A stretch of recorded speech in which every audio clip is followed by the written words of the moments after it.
Eskerrik asko. Para el Grupo Juntero Podemos Vizcaya estamos ante la más grave vulneración sistemática de los derechos humanos en Vizcaya. Por eso, por la importancia central de este tema, nos ha sorprendido, aunque algunas cosas deberían dejar de sorprendernos, pero nos sorprende que en un tema como este no se aporte a los grupos junteros los datos para poder hacer un análisis, un contraste, unas preguntas que se ajusten a un análisis de los datos aportados o que hoy han aportado.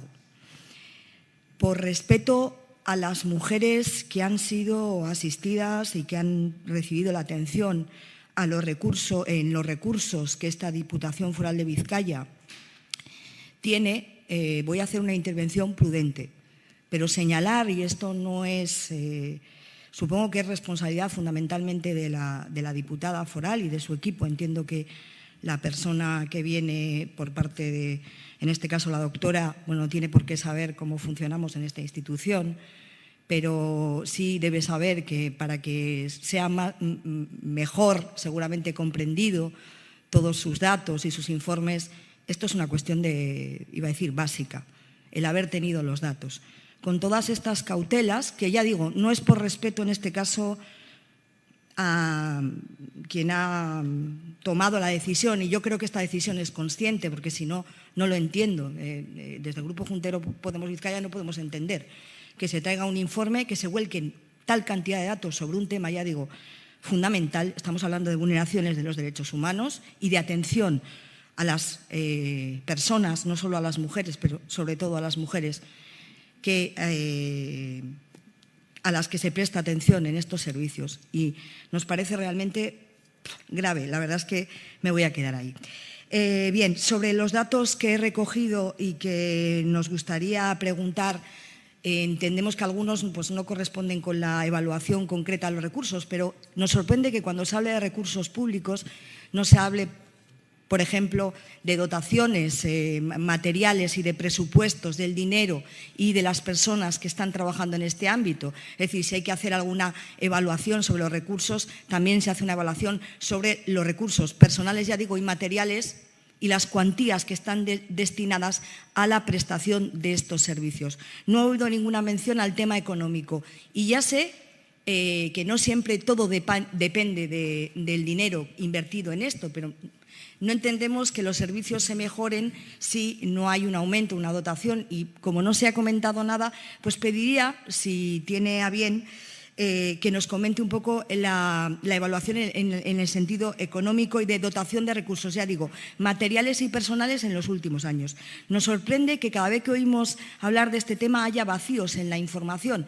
Eso, digo, vacíos de años en los que parece ser o que no hay informes o que no se utilizan, y aquí se han dado los datos, no se utilizan o no hay informes con datos. El problema de los datos repercute mucho también en esto, no solo… Es decir, si las informaciones que tenemos sobre la violencia de género, me van a permitir que yo utilice el término violencias machistas, y en este caso, y sé que no se corresponde a la ley, pero también entenderán que es una posición, digo, de reivindicación social de un término que es el de violencias machistas, que en nuestra opinión recoge no solo la parte que se atiene a la ley, y entendemos que ustedes responden cuando atienden a la ley, sino que se corresponde con lo que está sucediendo en la realidad. Me ha sorprendido, y entiendo que es simplemente un problema de a veces en la exposición, ¿no? Y lo voy a hacer con todo, de verdad, voy a utilizar un tono mucho más cuidado cuando hablamos de… Yo entiendo que la percepción y la realidad son cosas distintas, pero si hay alguien que sabe cuál es la realidad de su situación, de la atención que reciben y de las necesidades, son las mujeres que acuden a esos recursos. Y a veces, cuando hablamos, separamos tanto la percepción de la realidad en el discurso, estamos dando la sensación de que, bueno, de que hay que coger con pinzas los testimonios y lo que han dicho. Entonces, cuidado. Para mí la percepción de esas mujeres seguramente es mucho más real que la percepción de la diputada foral en este caso. Y entendiendo que es una valoración personal desde la experiencia personal. Pero entiéndanos también. Entonces, cuidado con estas matizaciones, entendemos que son percepciones, pero nos sorprende las 20 entrevistas cómo se han, no cómo se han escogido, ¿no? Sino la descripción que se ha hecho, que la he visto rápidamente, ¿no? Pero no se corresponde en porcentajes con los datos presentados. Por ejemplo, en cuanto a personas, en este caso son mujeres entre comillas, nacionales, porque aquí se separa vizcaínas y españolas en el gráfico que hemos visto, pero entendemos que para nacionalidad son del mismo, y había 12, si no en total, 18, porque eran 12 y 6, 18, frente a 2 mujeres de nacionalidad no española, pero igualmente ciudadanas de Vizcaya. Y ese dato, no voy a decir contraste, igual me equivoco, pero contrasta con los datos globales de atención en el porcentaje que era al mínimo, por lo menos hemos entendido que era como de un 30% de mujeres inmigrantes. Y también nos gustaría hablar de las mujeres que, teniendo en cuenta los criterios, se han quedado fuera de estas entrevistas, que son precisamente las que más necesitan esos recursos, las que están en peor situación. Y eso es preocupante, es decir, que se hagan evaluaciones no sobre la situación de las mujeres que peor están, y entendemos que hay algunos criterios que tienen que ser respetados, como por ejemplo la situación emocional de las mujeres. No estoy refiriéndome a eso, pero desde luego resulta muy curioso que las mujeres que están en peor situación no aparezcan en esa evaluación. Como más preguntas.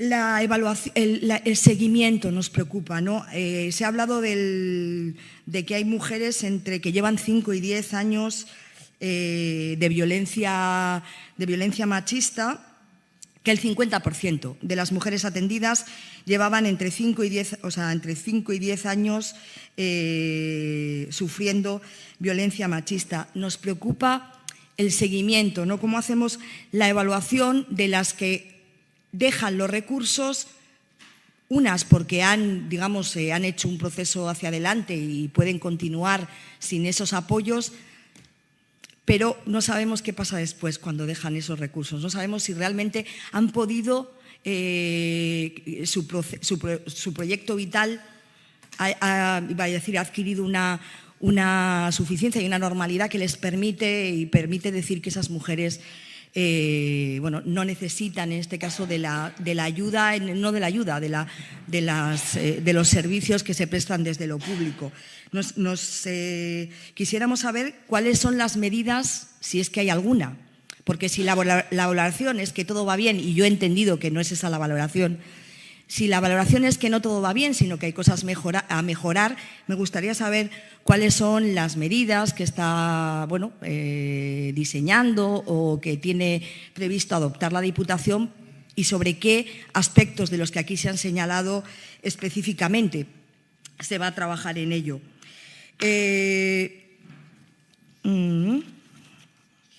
Bien, se han señalado algunas de las recomendaciones y algunos de los puntos que en las entrevistas se señalaba. Creemos que sí que corresponden a algunas de las quejas, no tanto quejas, sino algunas de las situaciones que viven las mujeres que sufren violencias machistas, ¿no?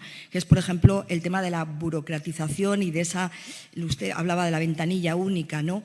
Sí que hay sensación de que tienen que estar recorriendo de una institución a otra pidiendo papeles, porque para cualquier cosa en esta, incluso, yo qué sé, pues para solicitar una vivienda, tienen que hacer un montón de papeles que al final no pueden hacer en un único espacio, y que en una situación en las que, anímica y personalmente no se encuentran empoderadas, se las obligan a andar de un lado a otro, y esta sensación de impotencia, ¿no? Es decir, me mandan de un lado a otro, de Hacienda a vivienda, a Echevide, a no sé qué. O sea, esa sensación sí que la compartimos, la hemos visto aquí reflejada por lo que sabemos y por lo que nos cuentan, y resulta tremendamente preocupante, porque parece más sencillo de solucionar, parece más sencillo de solucionar que otras situaciones, como pueden ser pues bueno, su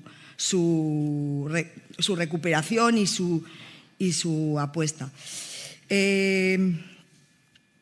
Y bueno, iba a decir, de momento y a la espera de analizar bien cuando nos remitan un poco el informe y podamos hacer una evaluación, sí que decir que el Grupo Juntero Podemos Vizcaya tiene la sensación, y supongo que es compartida, ¿no?, que siempre, no siempre, pero en este caso se pueden hacer muchas más cosas, que muchos movimientos, bueno, algunas organizaciones del movimiento feminista y la gente que trabaja directamente con víctimas de la violencia machista vienen reivindicando una mejor y mayor atención, y creemos que es una reivindicación no solo justa, sino que tiene que ver con el cumplimiento de los derechos humanos. Y por eso, bueno, nos gustaría, lo pedimos en su momento y aquí se han hecho varias iniciativas en este sentido, que esto correspondiese realmente con las políticas públicas y con las dotaciones en recursos y con la ampliación de esos recursos. Aquí hemos hablado de la atención integral.